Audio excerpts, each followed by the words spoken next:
Hi, and welcome to the I Know the Pieces Fit, a podcast brought to you by the Conspiracy Archives channel on YouTube.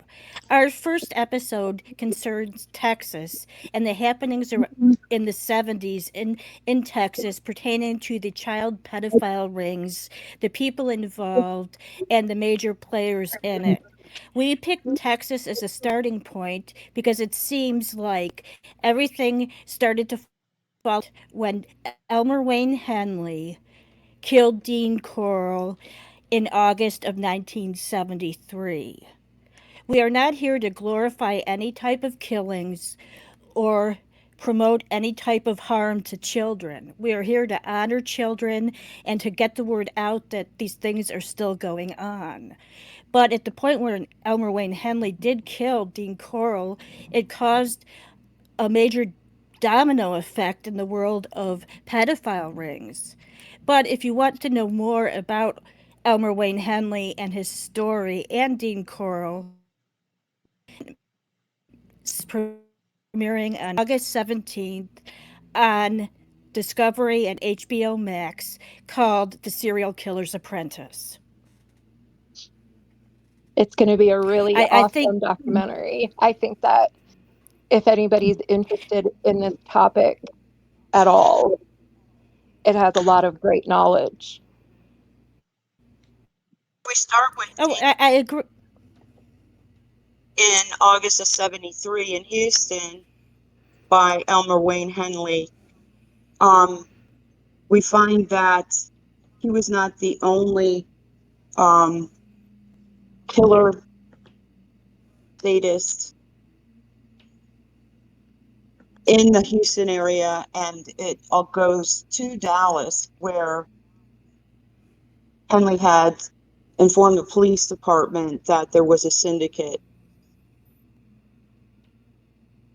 And that And, was and a Dean Corll, genuinely a His death, you want to keep going? he, Shortly he after, was definitely he was certainly fearful of the syndicate, and he had reason to be. I mean, as we look deeper and deeper into this subject, and it goes beyond Texas into probably every one of the 50 states and even into Europe, I think that Elmer Wayne Henley had, a right to be fearful of acting on anything, and that for him to come to the Dean says a and it caused a bunch of things to happen. Like there was a pedophile by the name of John David Norman, who was one of the big ringleaders in many different states. And what you're seeing on the screen right now is actually an ad from 1956 in the newspaper showing that John David Norman was Palm Springs' newest and most powerful radio station. He was a disc jockey there. And so I mean he started young at things. He really did. And he in the 70s was in Texas. Even though, during that time and before that, he was working on the radio doing God knows what and recruiting, whoever and injuring people. We only think of him, starting in the 70s, and that's so not true. right.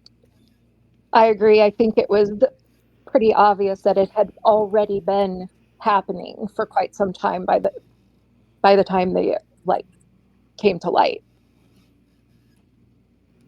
And I think that if we go back to November 6th of 1970, we can, as you see under 14 on smut and taxes charges. And, John David Norman was involved in that as well. And in this case, they have an annual distribution of over 6 million pieces of hardcore pornographic material. It's coming in from the Los Angeles and Baltimore areas as well. So it's a spider web of people sharing things. Yeah, the amount of connections from these pedophiles and who they trace back to connection wise is absolutely shocking. just how many people are involved in this, and all over, all over the country. And it says, in 1970, he was handed a 15-month sentence. So by the time he was arrested 1 week after Elmer Wayne Henley killed Dean Cleveland, it says a lot. A 15-month sentence for what he did. I mean, he had all the pictures, and he was molesting and engaging in perverted sexual acts with several, boys ranging in age from 13 to 15, and all he got was 15 months. How does that work? What's also strange, and something that I found unbelievable, but it was shown like later that John David Norman was still producing and like sending his newsletters and things out while he did time. And like, how does that happen? And And 15 months, like it's I absurd. think already establishing his network and his contacts in the 60s in California that would last for decades. He certainly had his California, um, the ads from his magazines for clients to send it to San mm-hmm. Diego. So he was already and starting. And according to this article, it said, in Santa Ana, California, he was a magazine editor, and he admitted to a charge of contributing to the delinquency of a minor. This is after his other charges, and he was giving probation. So he was already known for having bad, things with kids going on. He gets caught again, and then they give him probation, although he was declared a sexual psychopath. So he can just keep doing it and, you know, cover it up for as best he can. And then when he gets arrested again, he just keeps keeps going. And on top of contributing to the delinquency of two teenage boys, that was based on the fact that he was performing lewd acts with them. I don't know, Hmm. and I don't even want to think about what lewd acts are. I really Right. don't. I know that there's a wide range of definition within the law of what a lewd act would be. Uh, Mm-hmm. but I certainly wouldn't want to know the specifics either. It's none of it's good. Well, at that point in time, I know the late 60s, the obscenity law had changed dramatically, and there was no um, law with teeth. Um, they were using the Mann Act for kids that were taken across the states, and specifically females, so that That's it was right. like an open range on field day on males, on little Mm. boys. So there Mm-mm. was law in place at that point in time until later in the 70s and the early 80s that they could really keep them in there. But even still, it seemed as though there's a lot of leniency in It's their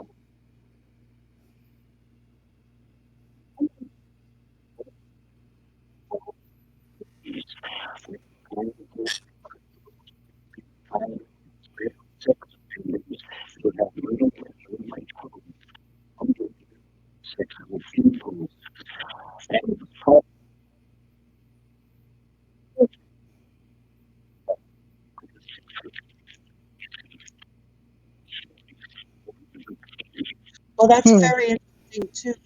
Um, just an interesting little tidbit. There was a case of something similar in California. They did that movie, The Changeling, with Angelina Jolie, and her little boy went missing, and he ended up at in this part of at the farm in this part of California, and that man used his nephew as an accomplice and killed um, quite a few double digits of boys during the Depression in the 30s. So Mm-hmm. Wow. and renamed that city Pasadena, California. Oh, Uh, wow. So that's a little interesting tidbit there, since Coral was killed in Pasadena, Texas. I also think when you were talking about the laws and like there wasn't enough like laws with teeth in regards to this, I think especially concerning young males, it like the idea that young girls can be victims was much more accepted at the time, and it wasn't as common to see or to like hear about young males being victims to things like this. It wasn't like mainstream, you know. And I think too that there's a lot more shame because being boys, you should be manly and be able to either protect yourself from it or buck Mhm. up and be a man. It happens. It's part of growing up. Right. And at what point does a small child have a frame of reference? Of what is normal, I especially think when adults don't listen. They're like, oh, you're making that up, or oh, sure, that happened. I think that as adults we owe our children our ears to listen, even though it doesn't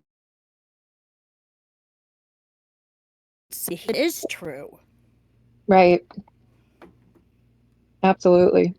yes, because it hasn't stopped. It hasn't stopped. You were saying something about a client list um, not being the first. So with John David Norman getting arrested a few days after Dean Corll was killed in August of 73, they had a bunch of index cards that were sent Mhm. somewhere. Was it the State Department? I think it was the State Department, and they sent it on to immigration. And since the cards had nothing to do with immigration, the immigration destroyed the cards. Uh, No client list. Oop, nothing to see here, folks. Move on. So, besides his mail order business for his ads and his various magazines, and John David Norman also had other ties, getting arrested in LA or at In some point. LA, and then we still have to think about Roy Ames. You know.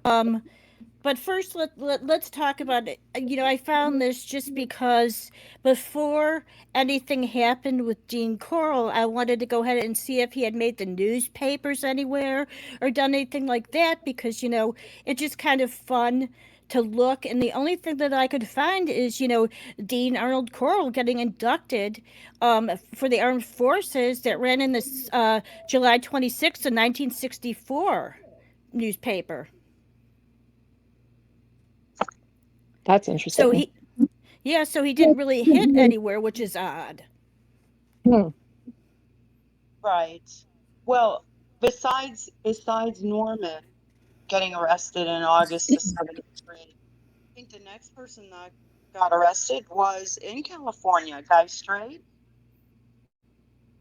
Was being a pornographer was Guy himself. next? Yes, November of Um, 73. I, I And then, I think that's a whole other show in itself. But with the Guy Straight thing, I did do that FOIA on obtaining his list because I had the FBI memo stating that the list existed, and they sent it out in two different versions to all sorts of FBI offices.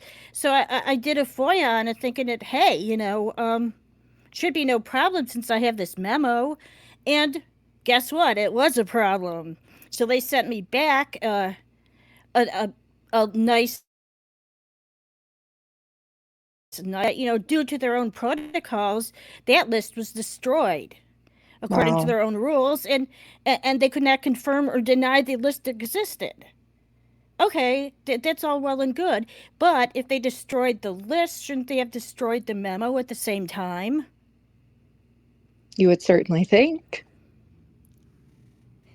So, as far as finding lists and doing everything else, I give it to everybody to, at least file one FOIA or look around and see if you can come up with one of these lists that existed before Epstein.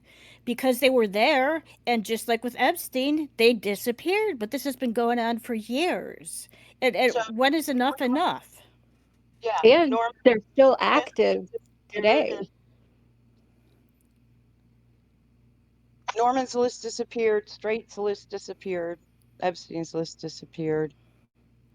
And I'm sure in our travels we'll find a couple more because it seems like at least back in the 70s maybe people had certain things that they liked to see, but it seemed like they all had the same mailing lists, Hmm. you know, and I would be not surprised to find some high up names on there because wasn't that who said that? Was it in Texas that someone said that, Yes, or they was that Chick? yeah, Hmm? when they found the cards, they said people would be shocked, like that there. I remember one of the detectives, I think, said that there was a very famous musician or a composer, and Hmm. then there were judges, there were uh, like police officers, there was essentially and lots of government officials. There were like essentially a lot of powerful people. And I think when you ask what happened to these lists, I mean, that's probably a big part of the answer. These powerful people don't want you to don't want people knowing and seeing. Right. We're not talking No. about powerful people associated with Guy Straight, um, and that would be Billy Byers Jr., who also comes from Texas and is the heir to the Humble Oil Exxon. Hmm. And he was tied into was it lyric or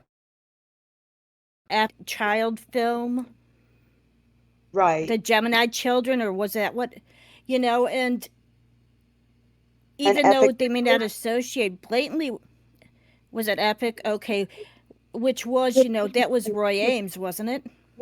Hmm. Yep. When we get back to Texas, the Stephen Ahern and Richard Van Payne, being that both of them contacted the Houston Police Department with information on Coral and Roy Ames being very close. Okay, so we'll just roll then right directly into Stephen Dale Ahern. Okay, in 1964, I mean, I find Ahern all suspicious. I don't know Hmm. what this guy was doing, what this guy was up to. If he was a confidential informant, I don't know. But first, in 1964, he was out in Long Beach, California, and he infiltrated the Young Republican Party and turned them all in for being Nazis. Oh, That's wow. right. So I found that really crazy. And then if our lovely, lovely technical guy wants to read the no time for whatever those words are, it would be lovely because I can't pronounce them. Okay, Okay, sorry. He's maybe not. I'm he's here. I had Maybe to not. press Okay, buttons. No okay. time for excogitate sagacious lucubrations. Does Lucubration. I have no idea what any of that means. From I Stephen like Dale Ahern, 10200, DeSoto, Chatsworth, California. I do not have time to excogitate a sagacious lucubration, but I can expostulate the supposition that President Ford is being manipulated by the media and left wing pressure groups. It is time for God fearing patriots to stand up and fight the pestiferous obliquity of liberalism and battle the contumaciously permissive society. I urge Senator John Tower to run in 1976. alrighty then. Does anybody know what that means? Uh, it means it, you should stick to a well, stage job as far as being photographed by guys straight and going to the parties at Coral and Ames' house because he's not much of a political pundit. You know what I'm No, saying? and then he went on and on, writing into the editor for years. I am not making this stuff up. You can't do it. And he actually goes into the from Stephen Dale Ahern from Chatsworth, California. Recently, I visited Houston, and I have a few impressions that I would like to share with your readers. Houston is beautiful. It is without doubt one of the greatest cities of the world. Your city is a microcosmic reticulation of the city of God, quite the side of poet. Houston. Oh, yeah. I saw an ugly side of Houston. It is scantological. It's scantological elements of salicaciousness, Salaciousness. dirty bookstores, and matriculous something or other massage parlors. You don't say you saw those Stephen Dale Ahern. You know, I mean, Right. how preposterous is he complaining about the places where he hung out? Talk about giving yourself up. You know, I mean, there he was. I mean, he was making porn out in California in with one of the people out there. So, and we can prove that one as well. So, why is he then complaining about the same places Stephen Dale Ahern? You know, and lastly, there's some more of his wonderful, wonderful words. I mean, this is just, there was hundreds of them. I mean, Maybe it how was does, advertisement hiding in plain sight. Oh, oh, you know, that's an I don't interesting know. thought.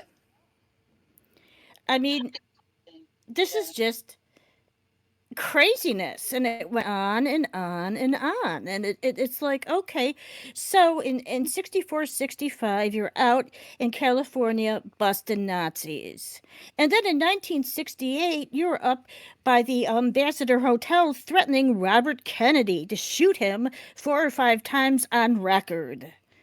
Wow. Okay, then I think he went down to Dallas or Texas and turned in Roy Ames, Hmm. along with Payne. So what's he up to? That's a very good Anybody? question. And then we have this part of it's from the Houston, I believe, isn't it? Yes. Mm-hmm. Yeah. About, In December 73, Payne writes a letter to the Houston Police Department telling them that he knew of Roy Ames' warehouse in Houston where all the pornography was held, and that he knew uh, that oh shit, I lost it. Sorry. oh, you're fine. There's just so much information. Yeah, he Wasn't knew it? the house, but he also knew Knew that. I lost it. Sorry.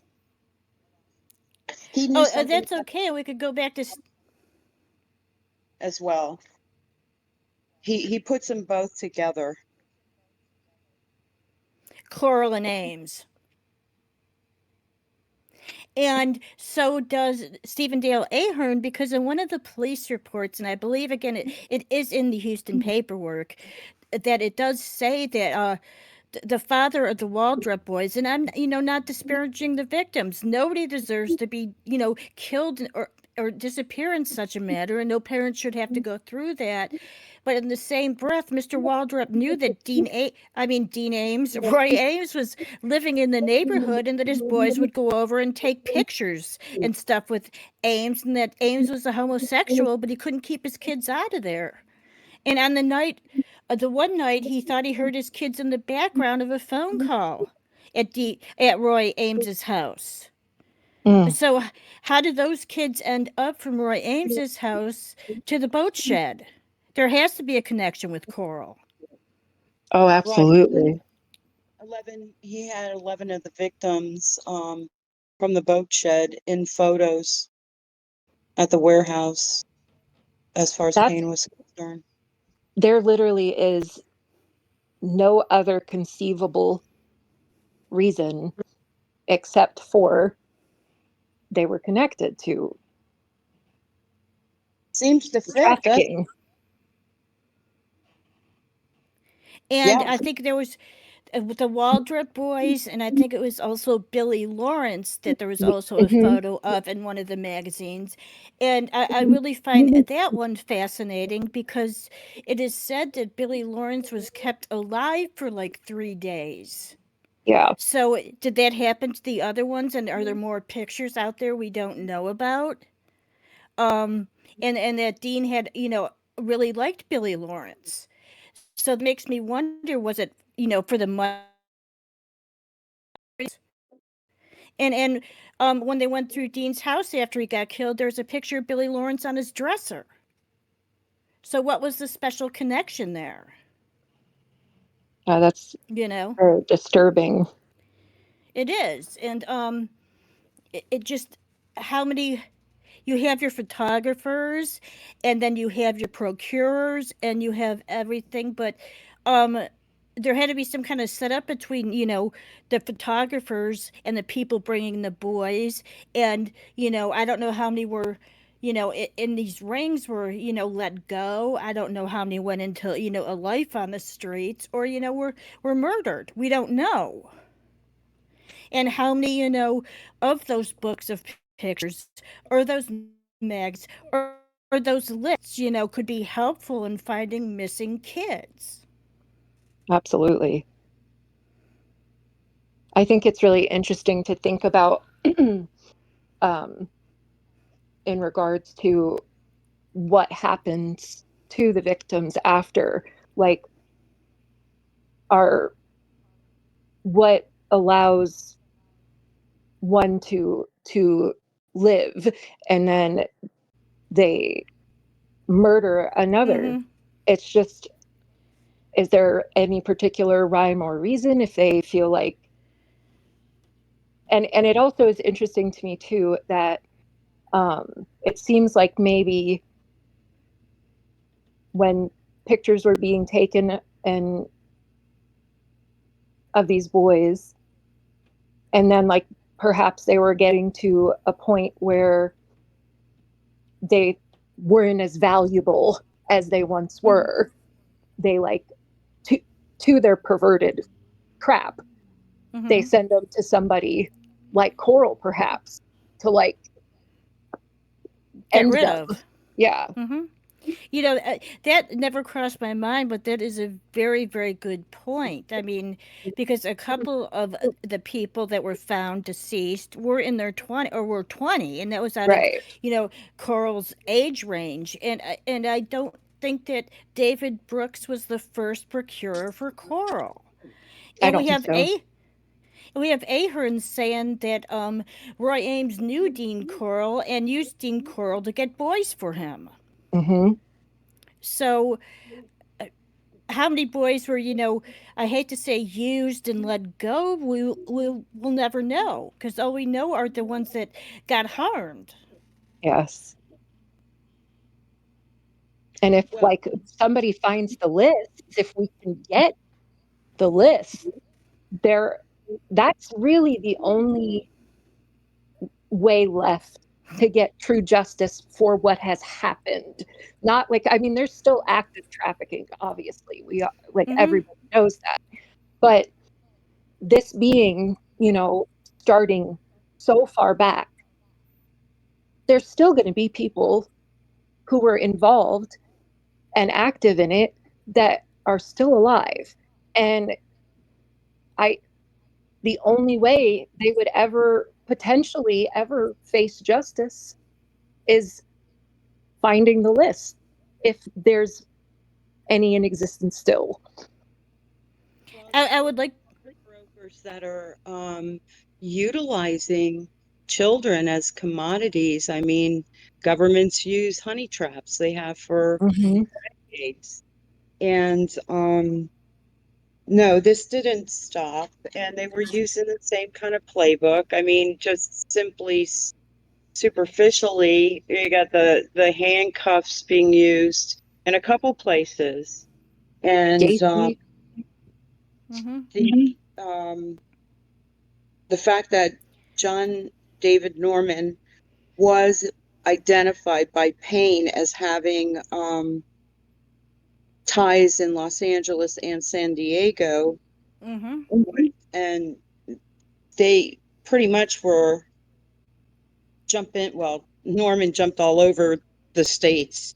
He went in a lot of places we'll touch in the future, but he was already connected pretty well to Texas and California, it seems. Too, Mm. there was ties to New York too, which we'll cover because that's another ball of wax that deserves at least one episode too. Is that the people from New York, the police from New York, Westchester County, called down to Houston, and we're comparing.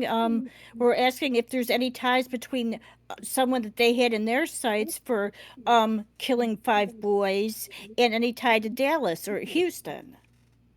Mm. Exactly. Exactly. So that there's stuff going on and it's all connected. And I would like to put it out there too that the old money that's financing stuff in the 70s is still financing what's going on today, but with different players. And a different playbook. They're much more sophisticated now. But they through this magazine ad in the gay papers and um, magazines, they had plenty of clients answering those ads. So Yeah, they were, and And yeah, they were making millions of dollars. now their communication like is so much easier, and so I'm sure it's like made it so much easier for people who maybe wouldn't have had access to that necessarily because they didn't know how to get that access. Now it's so mm-hmm. much easier with the internet, and it's just like there's so With the much internet, and possibility. it's like playing whack-a-mole. You get one down and six pop up. Mm-hmm. And and it's so hard to even imagine that that person next to you in the grocery store could be a child predator. Absolutely. Like it's scary to think like how widespread this was back then. Like it's in the 60s and the 70s. Like if it was as big as Mm-hmm. we know it is, I can't even stand to think of what it is now. Well, And to even go back, what for me, what the shame is that even with Dean Corll's death, that started this domino effect where Norman's busted, and then Straight's busted, and then letters come in from people And like Ames is busted. Roy Ames is busted in December of 73. Um, it's just amazing that Mm. that piece was put together very quickly. If the police department wanted to pursue it, but they didn't even want to pursue the fact that there were more bodies out there. Yep. You know? And if I'm not mistaken, Elmer Wayne Henley tried to tell them that there were, and they basically shushed him up and wouldn't listen to him. Yep. They they didn't want to find anybody else. They That's had they had Wayne, they had Brooks, end of story. And of course, no, nothing's happening in Dallas yeah. that is And that is you know, a coercive method that Coral used to keep them in check. That would and it I, one. I wouldn't even caught in this somehow in my teenage years, and hearing about a syndicate or hearing whatever, and trying to make sense of that in my own head. I mean, being a teenager, we've all could tell our tales of our wild times and stuff like that, but um not like this. At least I never had that experience. Yeah. And It'd be what starts out as terrifying. a good party time. Hey, let's go get stoned. Let's go do this. Oh, what's a few pictures? Have some more alcohol. What's a few naked pictures? You know what I mean? Mm-hmm. And not knowing what these kids were told too. It is terrifying because I don't think. Even as a kid, I was never told, hey, there's people out there that do this to kids, watch out. I Right. don't ever remember hearing that. I think it's really interesting too when you talked about how they didn't really want to investigate this further. Um, I think that becomes very obvious and very clear when you look at how the case against Elmer, Wayne Henley, and David Brooks went, and like how they were dealt with, and the media Hmm. storm around them. I think it was a very good distraction from not having to pursue the real adult guilty parties of all of this. Oh, wholeheartedly, I agree with that. And once again, not to throw shade on the parents, but with the Waldrops, if they knew Roy Ames was in the neighborhood taking pictures, they couldn't have been the only parents that knew. Okay, and I'm That not throwing shade on anybody. I'm not doing that. But no, it's just amazing to think that they were the only ones that knew that this bad guy was living in the neighborhood. Well, that isn't does. it interesting how the bad guys um are seen as upstanding citizens Mm-hmm. in these well, specifically in Gacy's case and in Coral's case, he had fostered a fantastic persona Mm-hmm. in the community. Hmm. And so these runaway kids, the cops weren't going to spend a lot of time on it, and they basically, because they were embarrassed, told blamed it on the parents that these kids are unruly, they're running away. We don't have an obligation to chase them down. You know, it was a huge embarrassment to them, and rightly so, because whether it was intentional or just incompetency, I mean, they had prisoners digging up the bodies, and they Hmm. got to Right. 4 hours, and then um, they were done. They were done. I Mm. mean, Henley told them where to dig. He told them there were more, but they were gonna do just enough. I think it shocked them. Honestly, I think it shocked them, and they weren't And prepared. And if I'm not mistaken, too, Elmer Wayne Henley knew only about six or eight or something like those bodies were in that boat shed, and when they kept bringing bodies out, I think that he was even taken aback by it because he didn't know about them. I could be He was. mistaken in that. So I mean, how do you even cope with that? It's just so crazy to think that all this went on too at this boathouse. That I I think it's really telling to look at the articles from when they did dig up the bodies in the boat shed, and like the photos that were taken at that time. Mm-hmm. Uh, I think it's Mm-hmm. very apparent that Wayne was in shock, that Elmer Wayne Henley was in shock.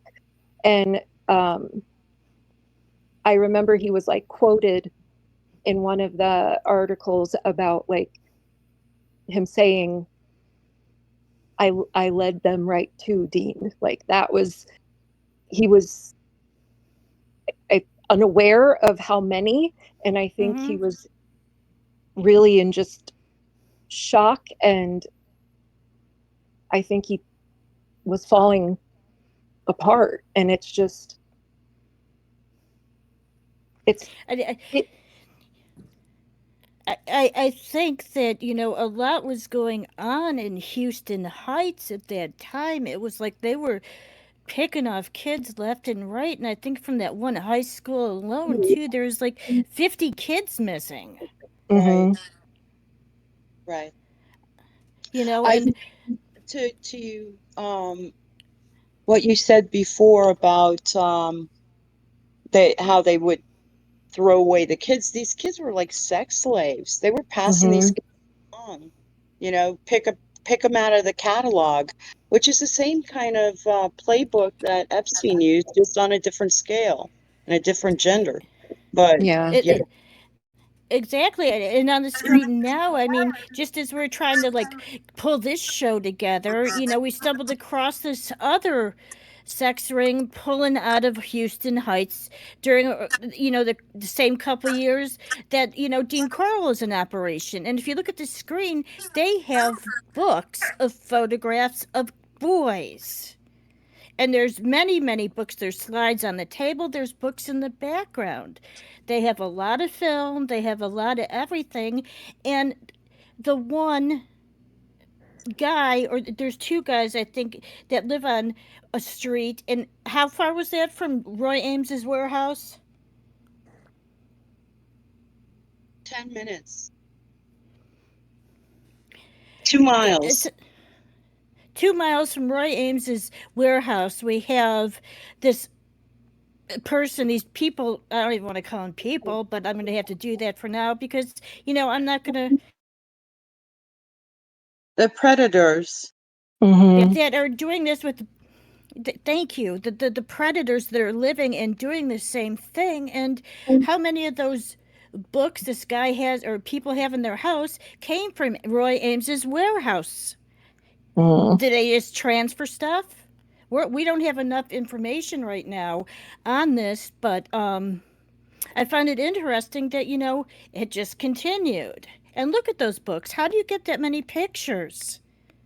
And Well, I that's think also, and it's very hard to believe that there is not one copy or photo or like something that's left. It's just hard to imagine that every single piece of this evidence was destroyed. It just, I don't know, that doesn't sit quite right with me. I just don't know where exactly you would start to look for it, you know? well, maybe I'm just a little too cynical, but it screams cover up to me. Oh, 100%. But I think it all is because the money that's involved in doing this, your average person on the street doesn't have that kind of money to set this stuff up. Hmm. And you know the list disappeared because those people's names are on it. That's my opinion. Let me allegedly on them. I very much agree with that. Well, there was a guy named Phil Pott that did an expose for a Mm-hmm. local Texas and Atlanta news station, and he was an academic from the University of Texas, and he worked with a news reporter who was working on how big is this um, boy procurement, um, filming, picture taking is really occurring, and he found out a lot of information. And by 81, once they did the expose, it's quite good. It's called Boys for Sale. It's on YouTube.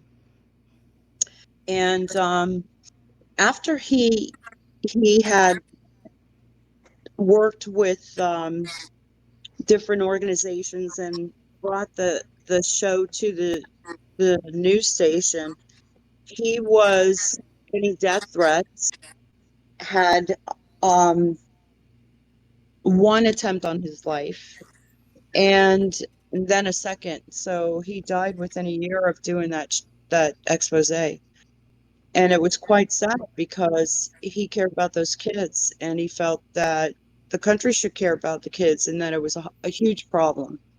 Now, the Heartbreaking. was in place after several Senate hearings and state hearings in some instances. A lot of write up in the paper about the network, and we'll follow John David Norman through his machinations of different projects. What is it? Delta Project, um, Odyssey. The Odyssey, yeah. Hermes There's Magazine. so many. There's so many, and there's so many different Strange states. islands. Hmm. Yes, strange islands in the Strange north. islands that John Ramsey's father approved the flight plans for. Ah, the Very, North very, Fox Island. yes, Yes. Yeah. In yes, Michigan, right? yes. Yes, it all ties in, and we're going to link them all together. And we hear it. I know the pieces fit. We're continually working on gathering new information and making these ties together. And we've tied a lot together, so we're trying to put it in a format that makes sense because they all crisscross across the United States and go over to foreign countries.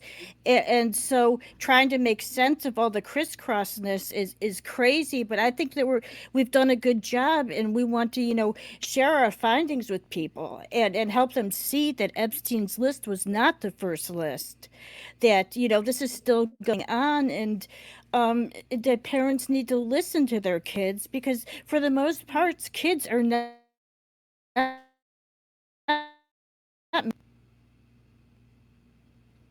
Yeah, I think it's very important to share uh, all of this because justice can't happen with all of this in the dark. People need to see and hear and learn just how prevalent it is and how long it's been happening and how many people are involved. And there's a lot of information, and it's definitely something that it's not easy to keep track of because it's so prevalent. But I do think it's something that is a huge problem in our world today, and it won't change or get any better if they're left alone to continue doing what they're doing. ag- Absolutely. ag- ag- agreed. So And yes. I think it's about time to move on to giving some honor Yes, and to the the Lost Boys. What do you think? I think it Absolutely. is. I just want to say that we talk about these rings and we talk about the pedophiles more than I think a lot of people can, say that they know about the victims. And I Mm-hmm. think that all victims, you know, these boys, especially, the little ones, that they don't know any better or they're caught in these situations. And I think to honor them is what we can do for now. And here we're going to come back. We don't know what state we're going to be in. We have to have a discussion on that. But in closing this, please remember the victims of the Houston mass murders and Dean Coral, and keep a special place in your heart for them because they were just boys. So, from the Conspiracy Archives and our group here, thank you for joining us, and we'll be back on a podcast near you Thanks. soon. Thank you. Thank you.